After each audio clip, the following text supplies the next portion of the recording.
Bienvenida una vez más a tu podcast de la Biblia a la vida. Espero que tú te encuentres bien, tú y los tuyos, que tu iglesia esté bien en este tiempo de pandemia. Y para nosotras es un privilegio poderte servir una vez más en este podcast y sobre todo porque a mí me gusta servirte junto a alguien muy especial para mí. Esa es Patricia García de Namnum, que está del otro lado de la línea, y mi nombre, que se me olvidó decirlo, es Charvela el Hash de Salcedo. Así que Patricia, danos un saludo por ahí. Esa Patricia se supone que soy yo, sobre todo por la parte de que te gusta servir conmigo, entonces ya yo voy a asumir inmediatamente que soy yo. Tú sabes, no voy a preguntarme. Claro, no hay otra Patricia en mi vida, no la hay. Ay. Déjame ver, no la hay. Así como tú no, hay otras Patricias, pero no tan cercanas. Ok, está bien. ¿La hay veces? Está bien. Pues lo recibo y las saludo a ustedes también. Un gozo el tener la oportunidad de compartir con ustedes un nuevo episodio de la Biblia a la vida. Así que gracias por estar por aquí, por estar escuchando, por estar viendo, bueno, lo que sea que estés haciendo. Le damos gracias al Señor por tu vida y oramos que este episodio pueda ser de bendición para ti. Amén. Patricia, teníamos una pregunta que hacernos hoy y esa es la pregunta que queremos contestar, pero dinos tú. La gran pregunta, ¿cómo sé si estoy espiritualmente saludable? Yo creo que eso es una pregunta importantísima para todos nosotros como creyentes. Pero antes de comenzar a desarrollarla, déjame comentarte esto, porque no es una historia en sí. Tú sabes, Charvela, que a veces uno como que se siente mal físicamente. Yo no sé si esto te ha pasado así tal cual, pero yo sé que me ha pasado. Uno se siente mal físicamente y entonces como que uno no sabe bien qué es lo que le pasa.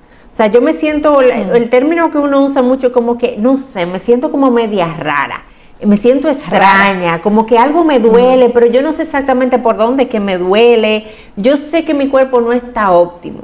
Y hay momentos donde uno se siente así y uno termina quizás yendo al doctor porque uno sabe que algo no está andando bien, pero no sabemos exactamente qué es.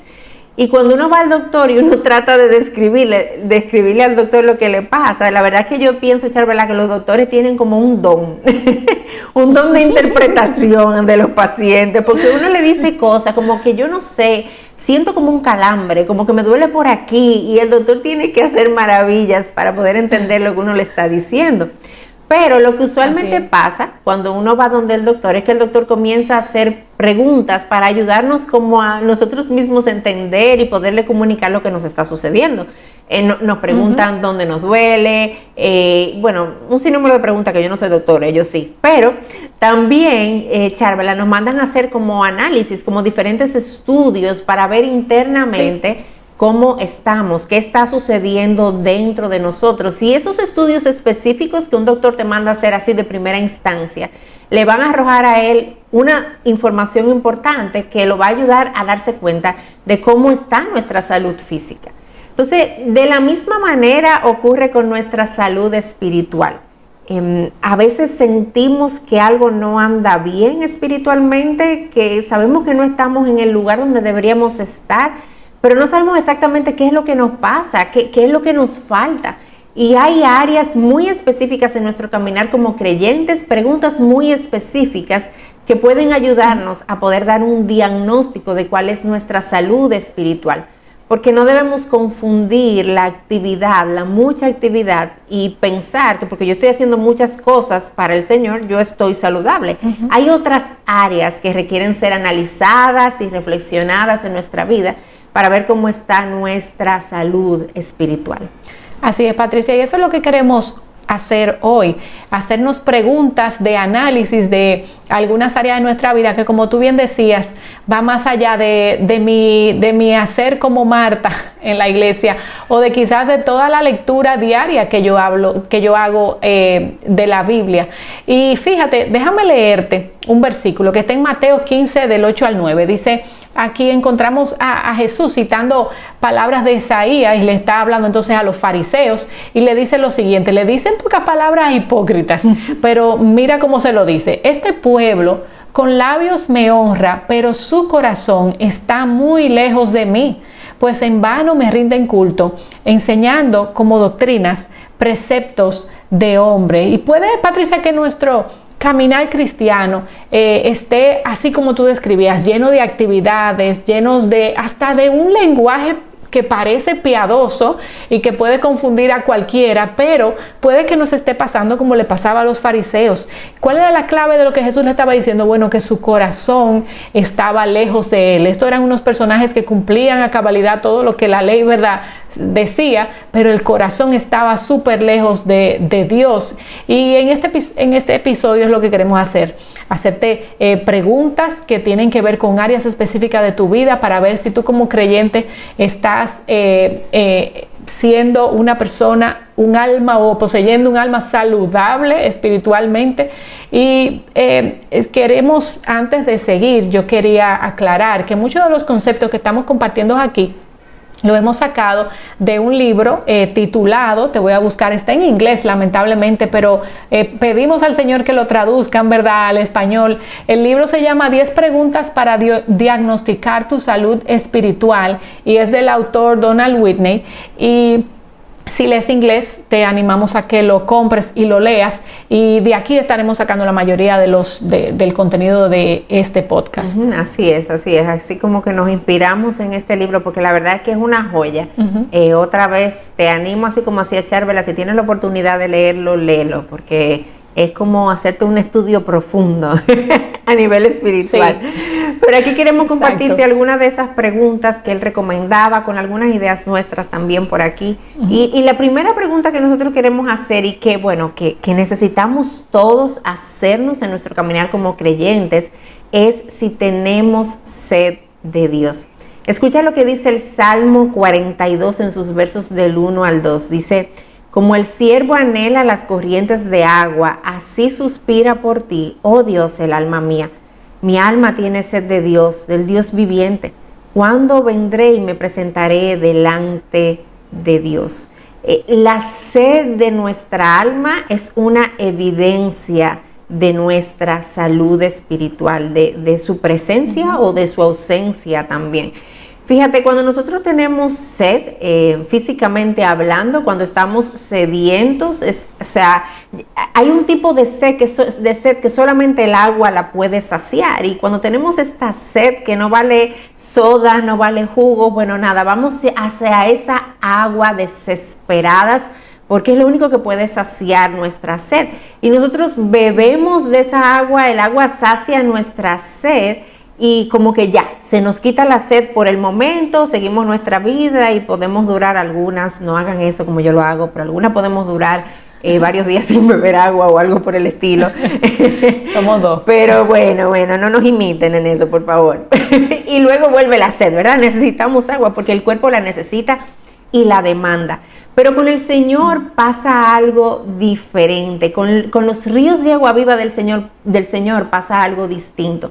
Mientras nosotros más tomamos de Él, definitivamente Él va saciando la sed de nuestra alma, de esa sed que nuestra alma experimenta de los ríos de agua viva. Y cuando nosotros estamos tomando de las aguas del Señor, del río de agua viva, es como que Él nos va dando más y más y más sed por Él. O sea, como un ciervo sediento anhela y suspira y está desesperado por las corrientes de agua, así está el alma que tiene sed de Dios. Y escucha lo que dice, te voy a leer Juan 4, el versículo 14, dice: el que beba del agua que yo le daré no tendrá sed jamás, sino que el agua que yo le daré se convertirá en él en una fuente de agua que brota para vida eterna. Y a mí me encantó esto que el pastor John Piper dijo sobre este versículo. Dice el pastor John Piper: cuando tú bebes mi agua, o sea, es como si fuera Dios interpretándote este versículo, Jesús, ¿verdad? Dice: cuando tú bebes mi agua, tu sed no es destruida para siempre. Si eso fuera lo que sucediera, ¿sentirías más necesidad de mi agua después? esa no es mi meta. Yo no quiero ser santos autosuficientes. Cuando bebes mi agua, hace una fuente en ti. Una fuente que satisface tu sed, no removiendo la necesidad que tienes de agua, sino estando ahí para darte agua cada vez que tienes sed. Esta frase del pastor John Piper a mí como que me dejó reflexionando tanto, Charvela, porque genuinamente eso es lo que Dios hace. Cuando nosotros venimos a él con esta sed que nosotros tenemos, Él sacia, el Señor sacia nuestra sed, pero nos va produciendo más y más y más sed de Él. Y en la medida en la que yo bebo más, yo quiero más.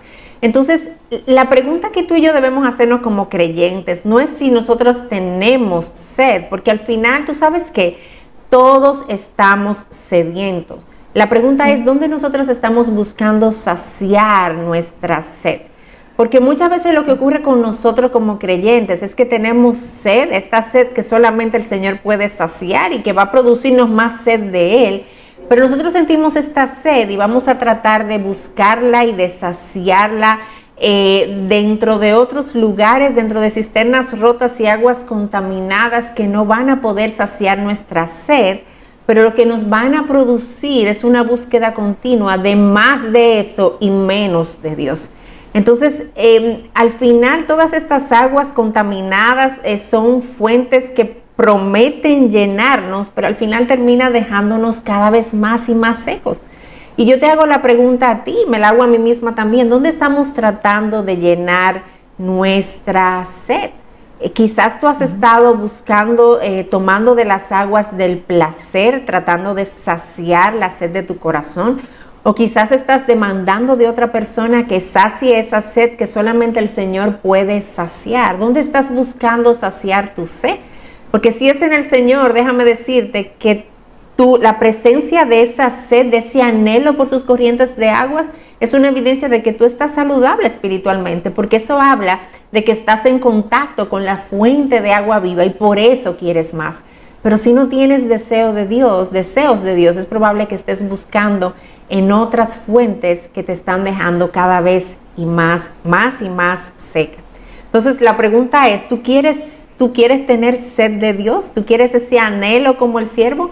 Yo te voy a dar 3 recomendaciones que pueden servirte. Lo primero es que medites las escrituras. El autor George Mueller decía que ir a las escrituras y no meditar es como simplemente pasar información por nuestras mentes.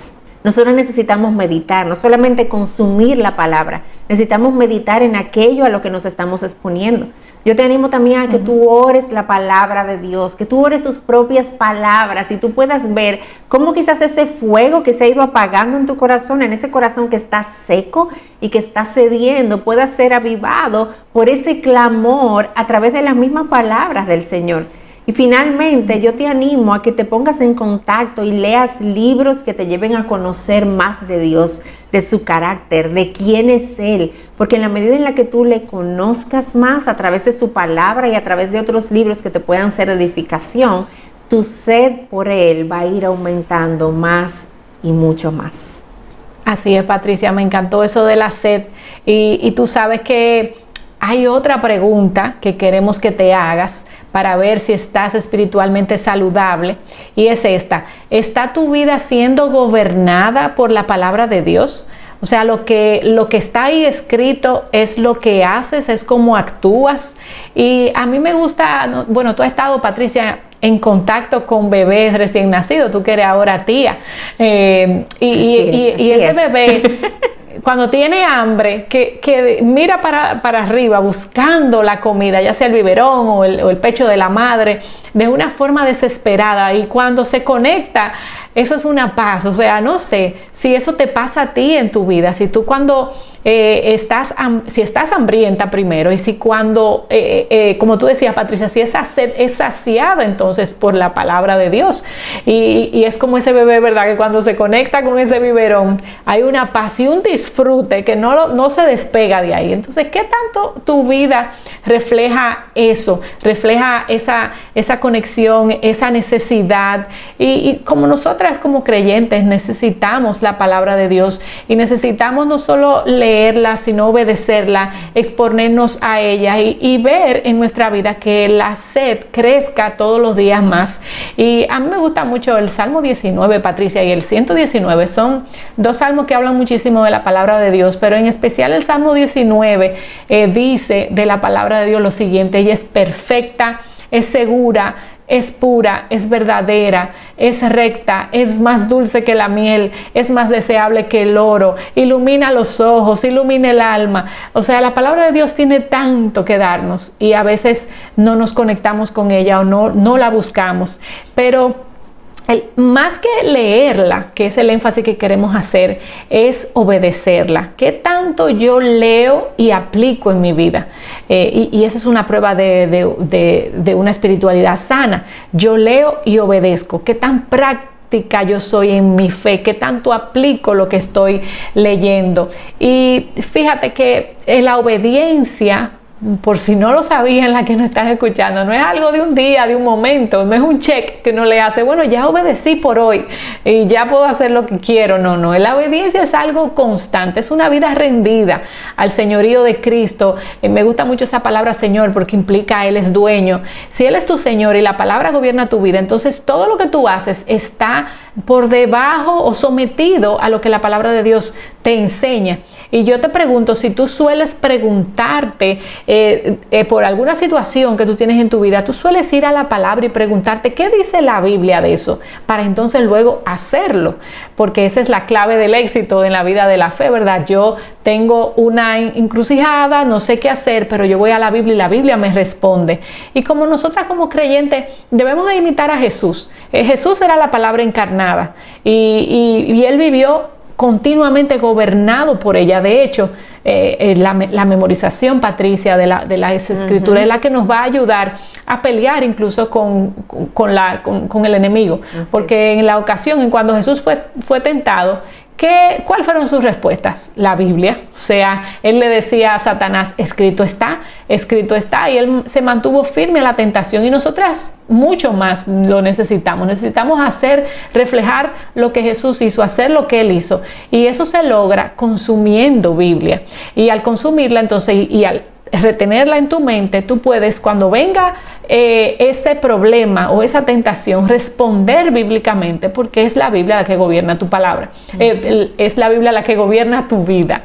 Y mira lo que dice el autor Donald Whitney, de quien hemos sacado el contenido, la mayor parte de este contenido. Dice acerca de esto: todo en nuestra vida, eventos y decisiones grandes y pequeñas, deben ser gobernadas por la palabra de Dios, y vivir de esta manera que estamos en todo el tiempo consultando entonces las escrituras.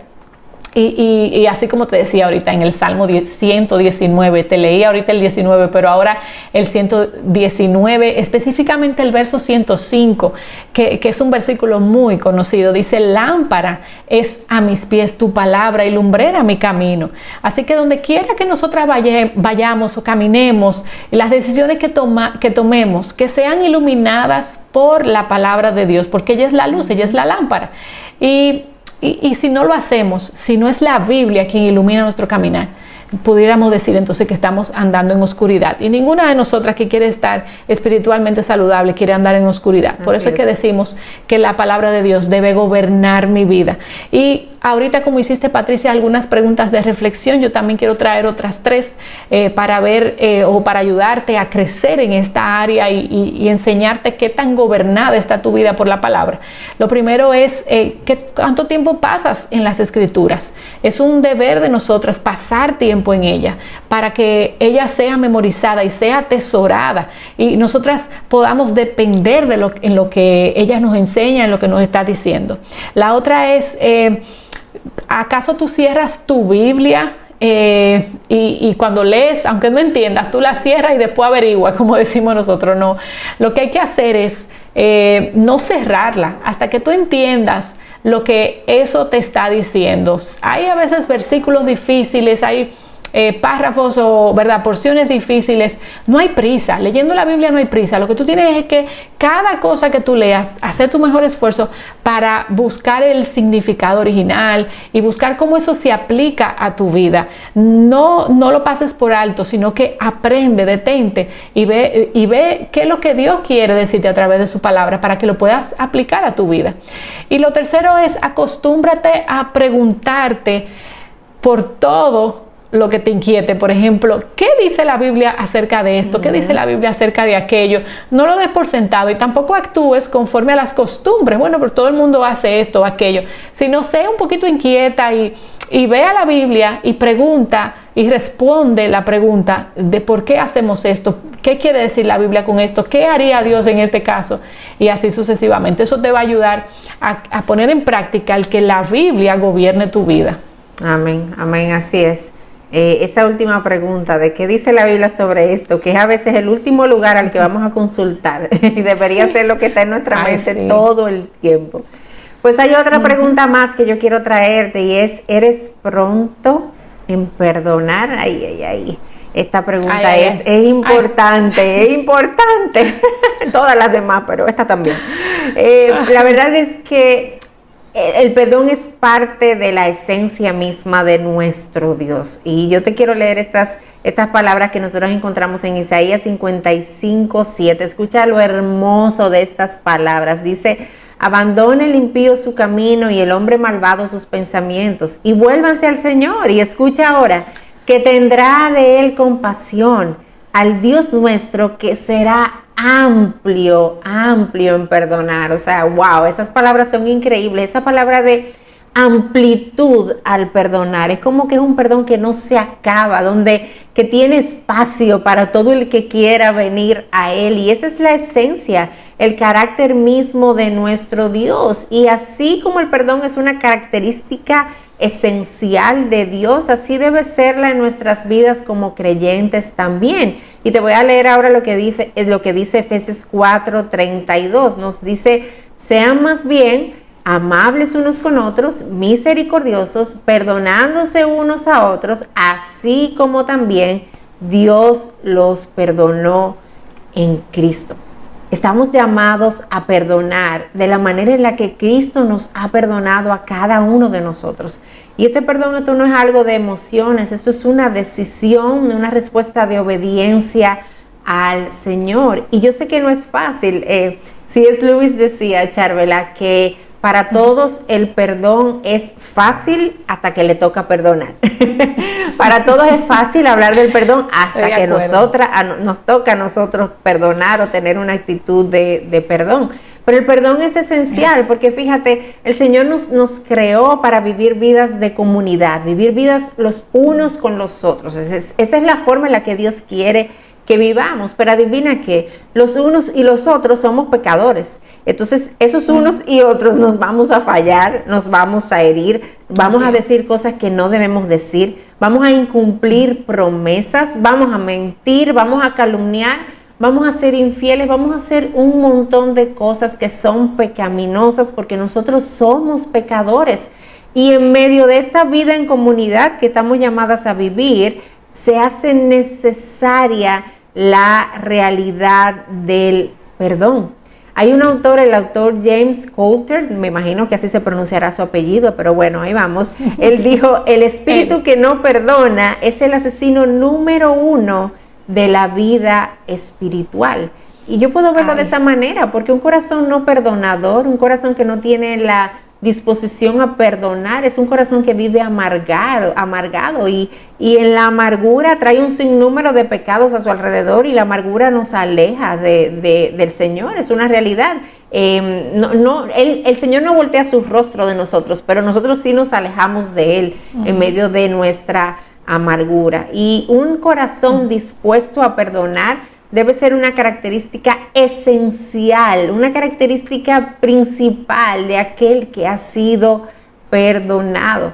El perdón transformador que tú y yo hemos recibido de parte de Dios en Cristo Jesús, si lo has recibido, es uno que debe mover tu corazón a tener una actitud de perdón continuo, un corazón dispuesto a perdonar. Ese pecador que está consciente de lo mucho que Cristo le ha perdonado, de sus muchas faltas, de sus muchos pecados que han sido perdonados en la cruz del Calvario, es uno que debe estar dispuesto, con la mano extendida, listo para otorgar el perdón en todo momento.